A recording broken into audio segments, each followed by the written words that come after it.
Hello. Hello. Okay, so today, Soul Family.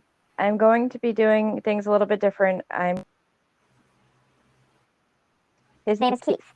I want you all to There hear you his go. feelings on living with a medium. Sorry, I was going to say hi. That's okay. So Keith, I have some questions for you. How long have we been together? 23 years.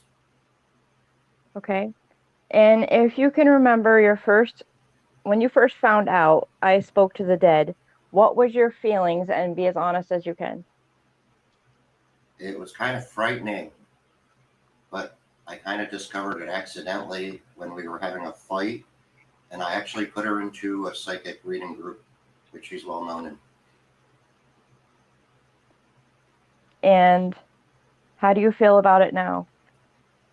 Some is reassuring, and other parts are freaky as hell. Literally, freaky as hell. Okay, what do you feel the purpose is for the gift that I have?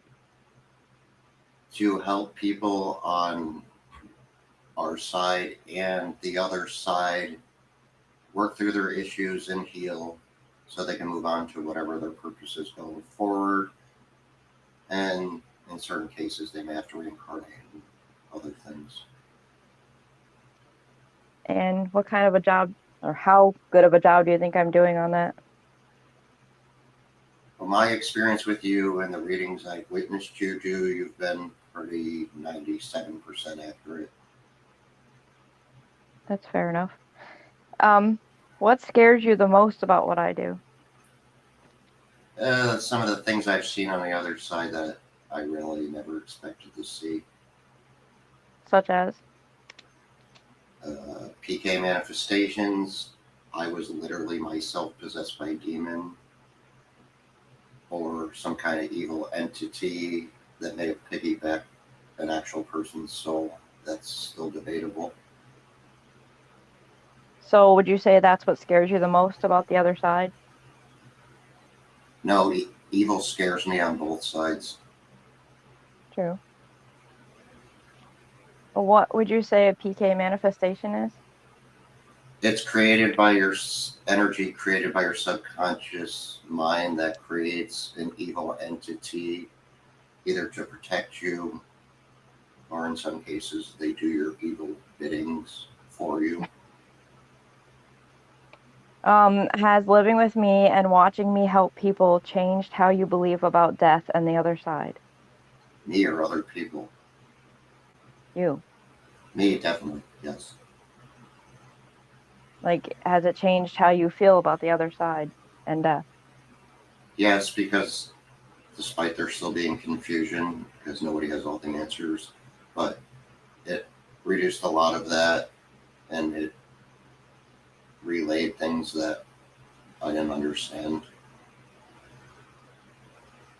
Okay, now I want to change it up a little bit. You're an empath. What do you feel is the hardest thing for you to deal with as an empath?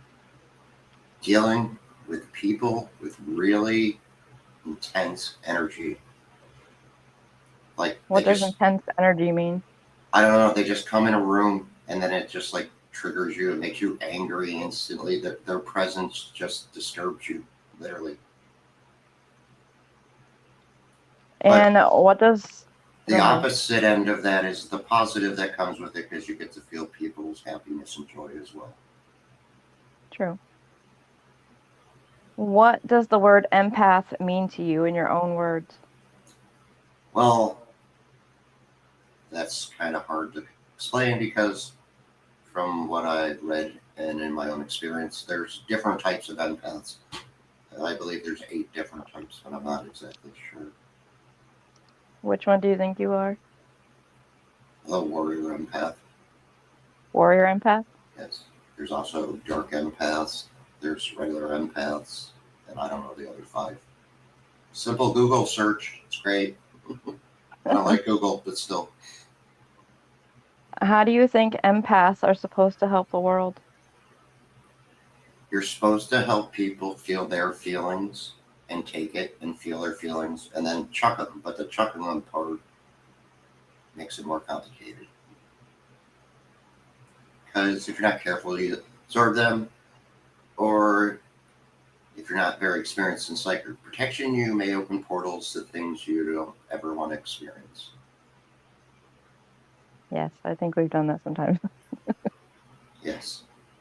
And even if you live with a psychic medium and you know your guardian angel by name, you still may let them in.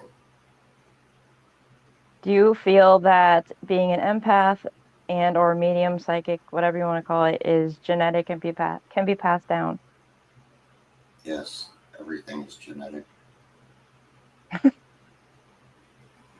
Would you say as an empath, you are more open to demons than something like me, a Yes, medium or a psychic? because if you Why?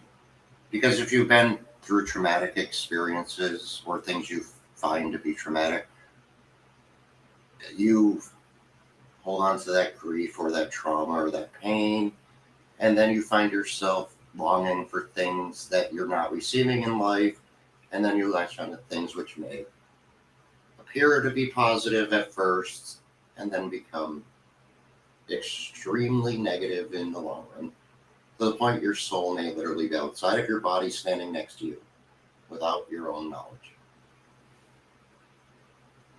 Tell me about the most memorable experience so far you've been through with me that you could think of. That could be a lot of things. That even like for yourself or whatever, like what's the most memorable thing, that you can think of? Well, one of them is I got to meet my grandfather Willard as one of my spirit guides, and I got to meet him because he passed away 5 or so years before I was even born. How did you meet him? Through you, the psychic medium, communicated with my grandfather, who's my spirit guide. Do you think that skeptics And what? should do you think that skeptics should take some time to just, you know, pay attention and listen to, mediums for a minute? This is what I think about skeptics. If you're skeptical, you're going to put up blocks, and your reading's going to be wrong, whether you want to believe or you don't want to believe. But if you're skeptical, you're putting up a block. So obviously, the reading's not going to be accurate. And none of that, oh, but I bet you already knew that crap. No, that's called invading your privacy. Except in certain situations, a medium or a psychic shouldn't read you without your own permission. That's my Do opinion, you though. do you think there's anything that the listeners should know about what I do? Like, I don't know, anything you'd like them to know? Yes, she may have lots of answers for you, and there may be lots of answers in that, but that doesn't always apply to our own lives. And it's much more complicated for a psychic and medium to do these things for their self and their family members because their ego and personal feelings get in the way, which creates other blocks. True. Okay. And I wanted to talk about your 3-series book that you wrote. What are the names? I wrote a series of 3 books. There's going to be an additional chapter, and it's going to be placed into one book. But all 3 of those books are also in audio book form for the people that would like to listen on their way to work or wherever. First book is Soul Bond. It's about what I thought was one thing when my ex passed away literally a year ago to the day yesterday. And then I went through some serious feelings processing, and then I opened a portal to let this thing attach to my soul, which later on turned out to be something that I was led to believe was something else. The second book is Life After Life.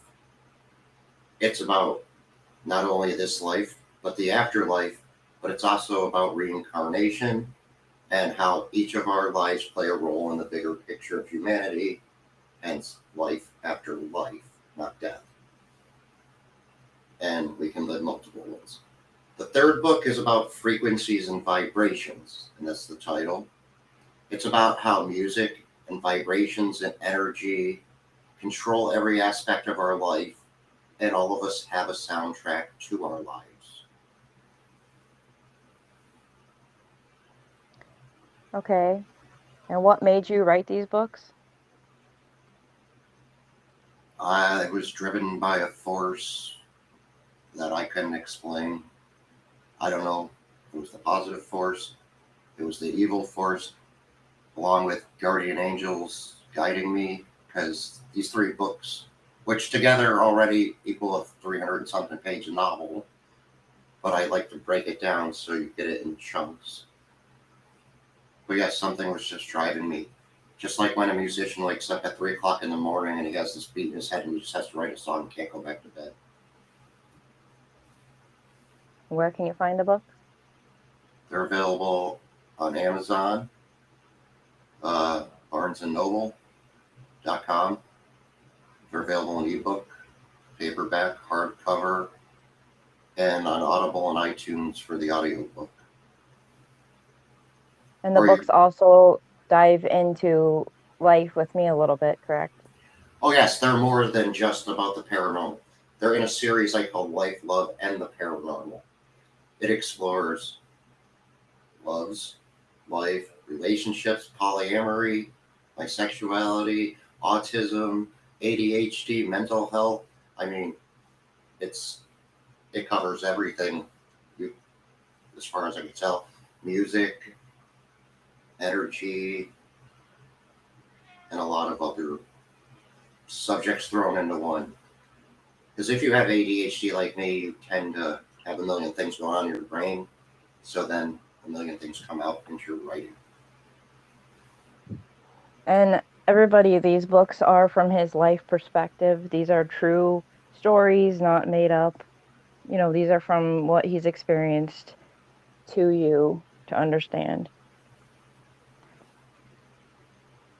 Um, yeah. So I'm going to end the interview for now. If anybody wants to do an interview with me and ask me questions, you can send me a message on Facebook, Chrissy Mass Girl, and I can. Thank you for interviewing with me. Yeah, I believe you And can also turn on the send messages in Anchor if you didn't already do it. And then I'll they figure can that out. send you voice messages and like if they wanted a reading that way or something. Yeah, it should already be on. You guys can do it that way as well. And I can do it that way for you if you have any questions. Also, if you And like to speak to me more about my experiences, you can come find the Soul Bond page on Facebook or the Soul Bonding group on Facebook as well. We also have a YouTube page. You can check that out. There's some interesting videos with some paranormal activity on there as well. yeah, he can answer any questions that you have, on the other end of it, not, you know, the other end of like being an empath or whatever. Um, I hope everybody enjoyed this recording and I hope to hear from you guys soon. Love and light. Thank you.